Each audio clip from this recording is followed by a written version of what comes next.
이 마태복음 25장 1절부터 13절까지 열 처녀의 비유는 주님께서 이 천국에 대한 비유라고 말씀하시면서 설교하신 내용 중에 하나입니다. 근데 예수께서 이 천국에 대한 비유를 두 가지 종류로 설명을 하십니다. 24장 37절부터 보면은 노아의 때와 같이 인자의 마음도 그러하니라 라고 얘기하면서 사람들이 먹고 마시고 장가들고 시집가고 홍수가 나서 그들을 다 멸하기까지 깨닫지 못하니라 라고 말씀하십니다. 여기에 비유는 믿는 자와 믿지 않는 자의 구별입니다. 그런데 오늘 본문 이 열 처녀의 비유는 소위 믿는 자다라고 하는 그 부분에 두 개로 나누어집니다. 굉장히 무서운 비유입니다. 그냥 언뜻 보면은 재미있는 어떤 이야기 같기도 하고 그런데 굉장히 무서운 말씀입니다. 여기 잘 보십시오. 등을 다 가지고 있습니다. 25장 1절에 그때 천국은 마치 등을 들고 신랑을 맞으러 나간 열 처녀와 같다. 등은 다 가지고 있어요. 또 신랑이 온다는 것도 알고 있습니다. 이게 뭐예요? 지금 소위 그리스도인 교인들을 말합니다.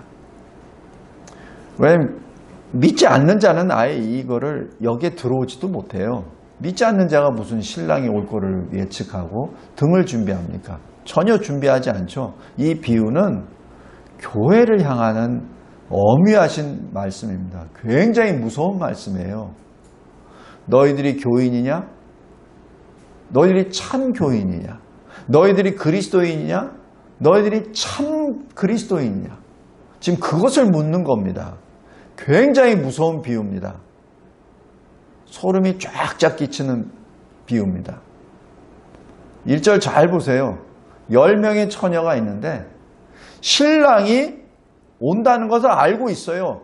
예수 재림이 온다는 것 있음을 알고 있습니다. 그래서 교회도 나갑니다. 그래서 11조도 하고 헌금도 하고 나름대로 준비를 합니다. 그게 뭐예요? 등을 들고 있어요.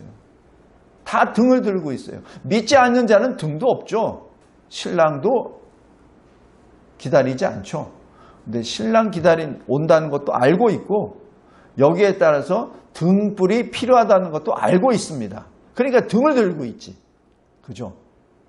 외견상 보면은 다 똑같은 성도들이요, 교인들이요, 그리스도인입니다. 그러나 주님이 아주 냉엄하게 딱 설명하십니다. 그런데 거기에는 두 종류의 교인이 있어. 하나는 기름을 준비되어 있는 교인, 하나는 기름이 없는 교인. 굉장히 무서운 얘기입니다. 사람들이 보기에는 똑같아요. 등을 다 들고 있으니까.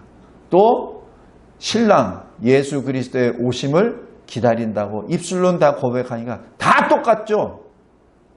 그런데 주님이 말씀하십니다. 그런데 하나는 미련해. 하나는 슬기로워. 여기서 미련하다는 그 헬라어 다른 뜻으로는 우매하다는 뜻입니다. 슬기롭다고 말하는 그 헬라어의 표현은 지혜롭다라는 표현입니다. 우리 잠언에 뭐라고 하죠? 지혜는 여호와를 경외하는 것이 지혜의 시작이다, 근본이다라고 얘기하죠. 다시 얘기해서 지혜는 하나님을 신실하게 믿고 하나님을 두려워하고 하나님을 진정으로 사랑함으로 잃어버렸던 하나님의 형상이 회복된 사람의 성품 중에 하나입니다. 그래서 하나님이 하나님의 형상 가운데 하나인 지혜를 주신 것이요. 그 지혜를 받은 자죠. 지혜를 받은 자는 하나님을 경외할 수밖에 없습니다. 그렇기 때문에 똑같이 등을 가지고 있어요. 똑같이 교인입니다. 그러나 똑같이 그리스도인입니다. 등을 다 가지고 있습니다. 그러나 그 안에 기름이 있고 없고가 문제입니다. 평상시에는 신랑이 오시기 전에는 누구도 체크를 안 합니다. 체크할 수도 없습니다. 왜? 그 속에 있는 것을 누가 아냐고요. 교회에 등록을 해서 교인이 되었고 자기가 사도신경을 외우고 주기도문을 외우면서 자기가 그리스도인이라고 하는데 그것을 어떻게 측량할 수 있고 어떻게 구별할 수 있단 말입니까? 구별 못해요.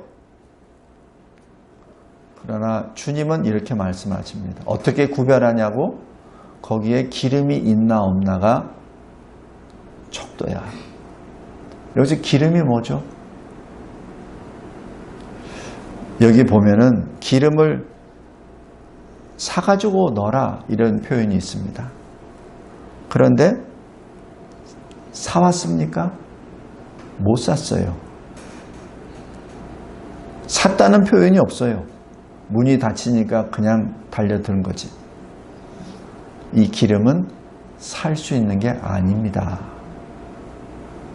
이 기름은 바로 성령입니다. 우리 사도행전 8장 잠깐 보겠습니다. 사도행전 8장에 보면은 스데반이 순교당하고 난 다음에 하나님의 사람들이 흩어지기 시작합니다. 사마리아에서도 역사가 일어나죠. 그래서 사마리아에서도 그리스도 복음을 선포하는 역사가 일어나고 놀라운 회심의 역사가 일어납니다. 그곳에 시몬이라는 마술사가 있었어요. 그래서 마술사 그 시몬도 빌립이 전하는 복음을 듣고 세례도 받습니다. 그러니까 요새로 얘기하면 교인이 된 거예요. 그런데 사도 베드로와 요한이 이 사마리아에도 그런 역사가 일어났다고 하니까 직접 신방한 겁니다. 그런데 딱 보니까 여기 사도행전 8장 15절 베드로와 요한이 내려가서 사마리아로 그들을 위하여 사마리아 사람들 성도들을 위하여 성령 받기를 기도하니 이는 아직 한 사람에게도 성령 내리신 일이 없고 오직 주 예수의 이름으로 세례만 받을 뿐이더라. 그래서 17절에 이에 두 사도가 그들에게 안수함에 성령을 받는지라.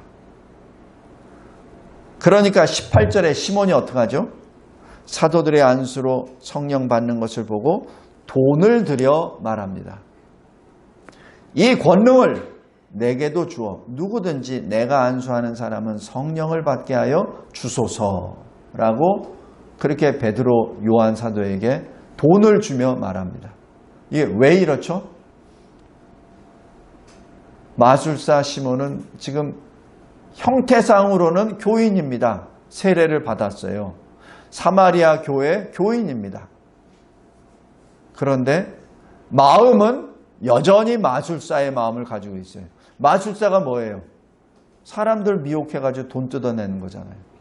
자기가 마치 뭐인 것처럼, 자기가 뭐 어떤 신기한 일을 일으키는 어떤 사람인 것처럼, 자기 말을 안 들으면 사람들이 환난을 당한다는 것처럼. 그게 마술사 아닙니까? 그죠? 그러니까 성령이 임하는 것을 보고 나도 그 능력을 주세요. 내가 돈 줄 테니까. 왜? 마술사 일을 또 하려고. 그 성령을 줄 수 있는 능력을 내가 받아서 자기가 원하는 대로 성령을 팔기 위해서, 성령을 주기 위해서. 그래서 성령 주고 돈 더 큰 돈을 더 빼내려고. 더 많은 사람들을 미혹하게 하려고. 그죠? 시몬은 누구였습니까? 사마리아 교회 교인이에요. 그런데 그 마음은 여전히 마술사입니다. 옛사람이 그대로 있고 새 사람이 안 됐다는 얘기입니다. 그러니까 사도한테 가서 돈 주고 성령 주는 능력을 팔라고 하죠. 베드로 사도가 뭐라고 합니까? 20절.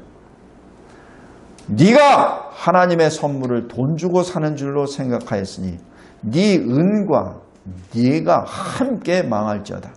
하나님 앞에서 네 마음이 바르지 못하니 이 도에는 네가 관계도 없고 분깃될 것도 없느니라. 그러므로 너의 이 악함을 회개하고 주께 기도하라.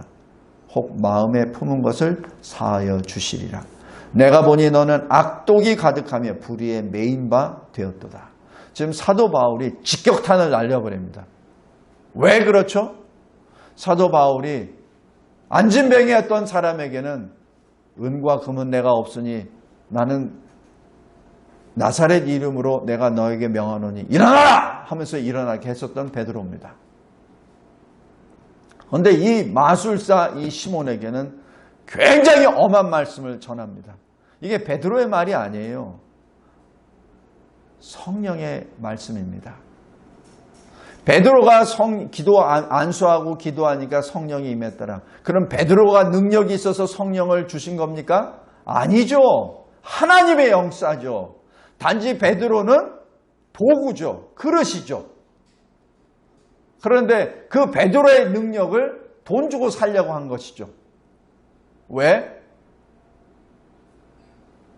이마에는 사마리아 교회인이라고 붙어있는데 여전히 마술사로 살고 있기 때문에 그렇습니다.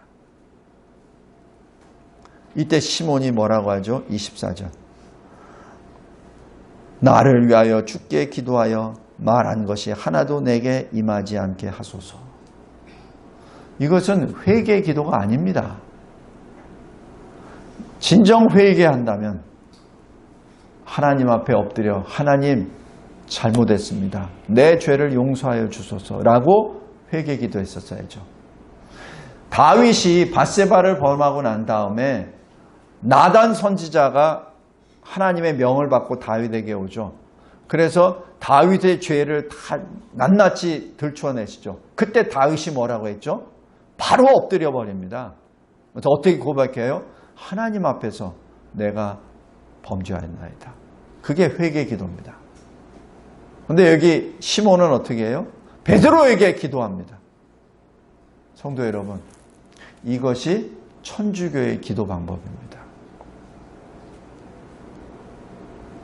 천주교에서는 하나님께 직접 기도 못해요. 사도들을 통해서, 자기가 믿고 있는 성인들을 통해서 기도합니다. 마리아를 통해서 기도해요. 그거는 온전한 기도가 아닙니다. 신령한 것 같죠? 성결한 것 같죠? 아닙니다. 겸손한 것 같죠? 아닙니다. 하나님은 하나님 앞에 직접 엎드려 기도하기를 원하십니다. 그래서 하나님이 회개하라고 하시잖아요. 회개는 뭡니까? 하나님께 돌아오는 거지. 회개할 때 왜 베드로를 찾냐고요? 왜 마리아를 찾냐고요? 왜 목사를 찾냐고요? 아니죠. 하나님께 나가야죠. 하나님께 범죄했잖아요. 다윗의 그 신앙 고백, 그 기도를 잘 묵상하시기 바랍니다. 오늘 여기 이 마태복음 25장도 마찬가지입니다. 마치 기름을 돈 주고 사는 것처럼. 마치. 그러나 살 수 없는 것이 기름이요 성령입니다. 여기 설교약 보면서 보겠습니다. 먼저 첫 번째, 여기 보면은 우리 신랑이신 주 예수 그리스도께서는 반드시 오시되 우리가 예상하지 못한 때에 오십니다. 언제? 밤에. 언제? 내가 잘 때, 내가 졸 때 오십니다. 왜? 주님은 하나님이시잖아요. 주님이 오시는 그때를 우리가 알면 우리도 하나님이게요? 우리는 사람이요, 죄인이요, 예수 때문에 구원받은 자입니다. 여전히 우리는 주 안에 있는 죄인이요, 피조물입니다. 그래서 하나님이 정하신 주님의 때를 우리는 알 수 없어요. 그러니까 여기서 뭐라고 합니까? 밤중에, 6절에 밤중에 라고 말을 하죠. 성도 여러분, 그래서 우리는 항상 깨어 있어야만 합니다. 이 마태복음 25장 열처녀의 비유와 베드로후서 3장과 바로 연결이 됩니다. 제가 다시 말씀드립니다. 성경은 성경이 해석합니다. 베드로후서 3장 보시겠습니다.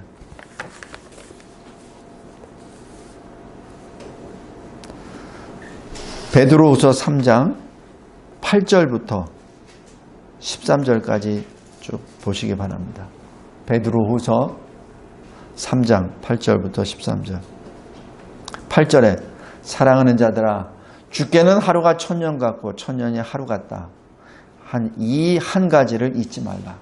이게 무슨 말씀이죠? 하나님은 천지를 창조하신 분이에요. 태초에. 이 얘기는 하나님은 시간과 공간을 창조하신 분입니다. 하나님은 시간과 공간에 제한을 받지 않으신 분이에요. 초월의 하나님이십니다. 그래서 우리에게는 천년이 길죠. 그러나 하나님께서는 천년이 하루 같다는 얘기입니다. 우리에게 이해하시기 위해서 이렇게 표현한 겁니다. 하나님께 하루는 또한 천년 같다는 얘기예요. 그러니까 우리가 생각하고 있는 시간의 개념하고 하나님이 가지고 계시는 시간의 개념이 전혀 다르다는 얘기입니다. 하나님은 시간에 제한을 받으신 분이 아니에요. 우리는 시간에 제한을 받죠. 그래서 우리에게는 긴 것 같아도 하나님 보시기에는 순간이요. 우리가 보기에는 순간이지만 하나님 보기에는 천년이 될 수 있다는 그 표현입니다. 그 얘기는 뭐예요? 하나님의 때는 10절에 주의 날이 도둑같이 온다라는 그 표현입니다. 우리가 예상하지 못하는 때에 주님이 오신다는 얘기예요.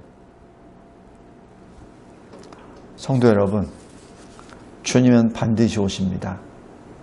우리 잣대로, 우리 생각으로 하나님의 그 때를 저울질하지 말기 바랍니다. 여기 베드로후서 3장 9절 보십시오. 사람들이 어떻게 생각하는지 아세요? 주의 약속은 어떤 이들이 더디다고 생각하는 것 같이 더딘 것이 아니라 라고 말씀합니다.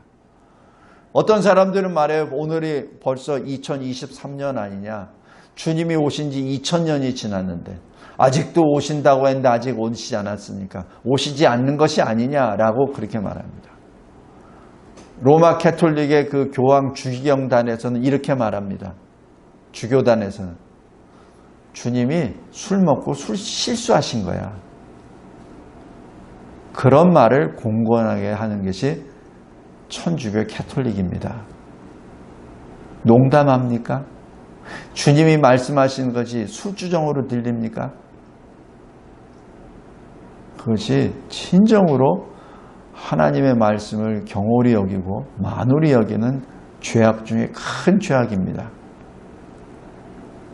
주의 약속은 우리가 보기에는 더딜지언정 하나님이 보시기에는 정확하게 완벽하게 계획된 그 시간에 임하시는 것입니다. 그래서 왜 이런 일이 벌어지죠? 여기 베드로후서 3장 9절 중반입니다.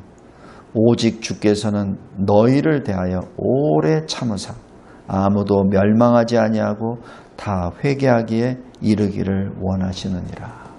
왜 우리에게 이 오랜 기간을 우리에게 허락해 주셨습니까? 회개하라고. 회개하라고. 왜 아담을 에덴에서 쫓아내신 다음에 930년 동안 내버려 두셨습니까? 왜 죽이지 않으셨습니까? 왜냐하면 900여 년 동안 회개하라고. 회개하라고. 성도 여러분, 우리에게도 왜 70, 80을 주셨습니까? 왜 때에 따라서는 100세까지도 주십니까? 왜 오랫동안 사는 거 자랑하라고? 아닙니다. 회개하라고. 하나님께서는 오래 참으십니다.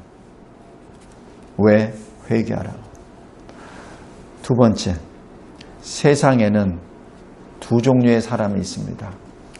불신자와 신자가 나뉩니다. 교회에도 두 종류의 사람이 있습니다. 등은 들고 있는데 성령이 없는 가짜 신자. 등이 있고 성령의 불이 있는 진짜 신자. 둘로 나뉩니다. 지금 그래서 제가 이 서두에 마태복음 25장 10처녀의 비유는 굉장히 무서운 말씀이라고 제가 드린 말씀입니다.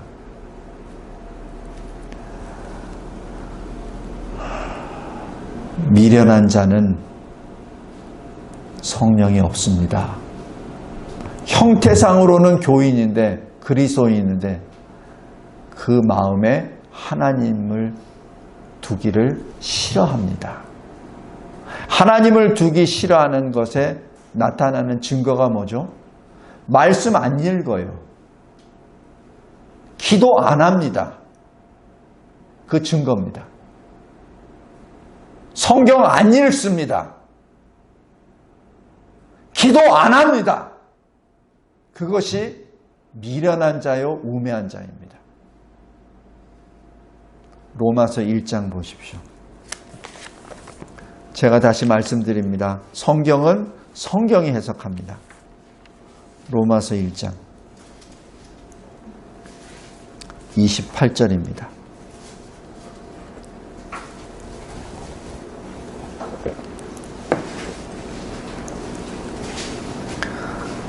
로마서 1장 28절 또한 그들이 마음에 하나님 두기를 싫어하며 하나님께서 그들을 그 상실한 마음대로 내버려 두사 합당하지 못한 일을 하게 하셨으니 이러면서 29절부터 31절까지 그 사람들이 어떤 사람이냐를 쭉 나옵니다.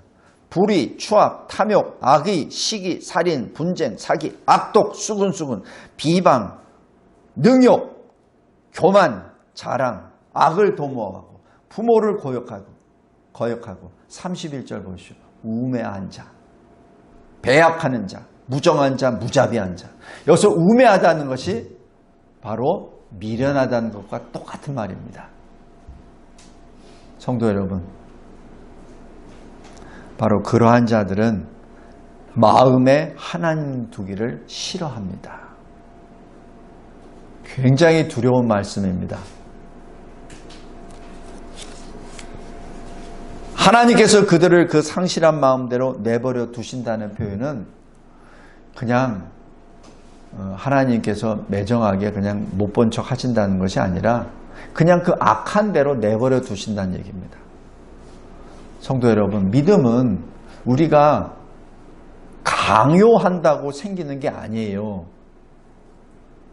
우리가 주먹을 들고 너 믿음 안 가졌으면 너 한 대 맞아. 그래서 받는 게 아닙니다. 총칼을 들이대고 믿지 않으면 너 죽어 해서 주고받는 것이 믿음이 아니에요. 돈 주고 성령을 주고받지 못하듯이 믿음도 마찬가지 선물이기 때문에 강압에 의해서 안 됩니다. 그래서 하나님도 그냥 내버려 두십니다. 내버려 두십니다. 성도 여러분, 다시 한번 말씀드립니다. 여기에 31절 우매한 자가 이 마태복음 25장에 나와 있는 미련한 다섯 처녀입니다. 기름이 없다는 것을 무엇을 말합니까? 성령이 없다는 얘기죠. 성령이 없으니까 말씀을 안 읽죠. 성령이 없으니까 하나님을 마음에 두는 것을 꺼려하죠. 싫어하죠. 성령이 없으니까 하나님 앞에 기도하지도 못하죠. 왜냐하면 성령으로 기도해야 되는데, 성령 안에서 기도해야 되는데 기도하지 못하죠. 바로 이 등은 있는데 기름이 없다는 뜻입니다. 형태상은 그리스도인인데 그러나 참 그리스도인이 아니라는 뜻입니다. 셋째로, 신랑 예수의 재림은 한쪽 구석에서 일어나는 일이 아닙니다. 여기 6절 보십시오. 밤중에 소리가 나되 보라! 신랑이로다! 맞으러 나오라! 라고 말씀합니다. 이 말은 다 들려요. 다 듣습니다. 열 처녀뿐만 아니라 주변에 있는 사람까지 다 들어요. 다 들립니다. 누구도 나는 못 들었어요 라고 말하지 못한다는 얘기입니다. 성도 여러분, 예수께서 승천하시죠. 승천하실 때 구름 위로 올라가신 다음에도 제자들은 계속해서 그 하늘만 쳐다봅니다. 사도행전 1장입니다. 그러니까 흰옷 입은 두 사람이 말하죠. 갈릴리 사람들아, 어찌하여 너희들이 계속 하늘만 보고 있느냐. 그 예수께서, 그 주님께서 올라가신 그 모습 그대로 다시 오시리라. 이게 뭐예요? 모든 사람들이 다 볼 거란 얘기죠. 그냥 어떤 은밀하게 주님이 재림하신다는 것이 아니라 온 세상이 다 보는 앞에서 재림하신다는 얘기입니다. 설교 요약 큰 3번입니다. 두 번째, 어떻게 나타나죠? 데살로니가 전서 4장 16절에 주께서 어떻게 오시죠? 호령과 천사장의 소리와 하나님의 나팔 소리로 친히 하늘로부터 강림하시니라. 여기서 호령이라는 건 뭐예요? 명령입니다. 그러니까 예수님이 오실 때 그냥 조용히 어디 뭐 한쪽 구석에 뭐 이스라엘 예루살렘 성에 이렇게, 그게 아니라 모든 만민이, 온 만국이 다 보는 앞에서 호령과 함께 천사장의 소리로, 하나님의 나팔 소리로 오시죠. 그러니까 믿는 자든 믿지 않는 자든, 그리고 교회 안에 제대로 믿는 자든 아니면 가짜 교인이든 다 본다는 얘기입니다. 그것을 계시록 1장 7절에 이렇게 말씀합니다. 주께서 구름을 타고 오시리라. 각 사람의 눈이 그를 보겠고 그를 찌른 자도 볼 것이요 땅에 있는 모든 족속이 그로 말미암아 애곡하리니 그러하리라. 성도 여러분, 이 성경은 점차적으로 굉장히 구체적으로 설명하시고 선언하십니다.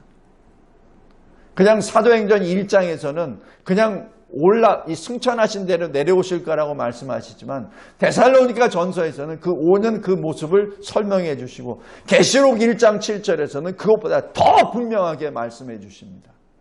예수의 재림은 이렇게 오십니다. 그냥 이 지구상의 한쪽 모퉁이에 일어나는 역사가 아니란 얘기입니다. 마치 여기 25장 마태복음 25장 6절에 있는 것처럼 소리가 나더라. 밤중에 신랑이 오신다. 맞으러 오라 라고 말씀하시죠.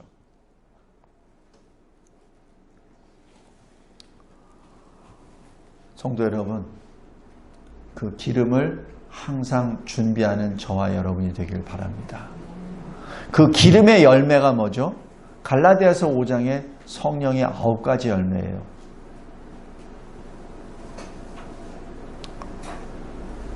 갈라디아서 5장 22절부터 23절까지 그 성령의 열매를 잘 묵상하시기 바랍니다. 내가 진정으로 하나님의 사람인가? 내가 진정 성령의 사람인가? 그것을 알 수 있는 척도입니다. 그리고 베드로후서 3장에 이렇게 말씀합니다. 베드로후서 3장 다시 보시기 바랍니다.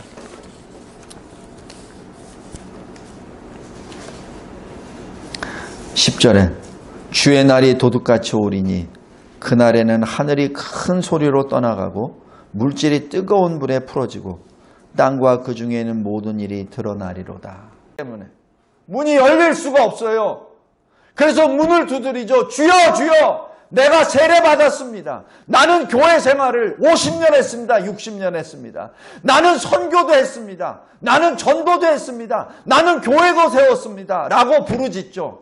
그러나 주님이 뭐라고 하시죠? 나는 너를 알지 못하노라. 나는 너를 알지 못하노라. 이게 굉장히 무서운 말씀입니다. 여기 25장 25장 악인과 의인에 대한 그 비유도 마찬가지입니다. 46절 그들은 영벌에 의인들은 영생에 들어가리라. 말씀을 맺겠습니다. 이 열처녀 비유를 실은 어느 성도가 저에게 묻기를 어느 목사님이 이렇게 설교합디다라고 그렇게 얘기를 하더라고요. 근데 설교 내용이 너무 안이하고 평이해서 이러면 안 되겠다. 하나님이 나에게 이 비유를 다시 설교하라고 주시는 사인으로 보고 다시 하나님께 기도하며 오늘 말씀을 준비한 것입니다. 성도 여러분, 구원은 우리 마음대로 하는 게 아니에요. 구원은 구원의 문이 열렸을 때 들어갈 수밖에 없습니다. 근데 언제 열어주시냐고요? 그것은 하나님의 때. 근데 어떻게 구원의 대열에 들어가죠? 계시록 14장입니다. 이 땅에서 속량함을 받은 때. 사람 가운데 있을 때 속량함을 받을 때. 살아있는 사람들과 있을 때 죄 사함을 받아야 됩니다. 이 땅에서 속량을 받아야 돼요. 이 땅에서 죽으면은 그 길이 없어요. 이 세상에 있을 때 예수 믿고 구원을 받아야 됩니다. 그리고 그 주님은 그 길을 우리에게 열어주셨습니다. 히브리서 10장입니다.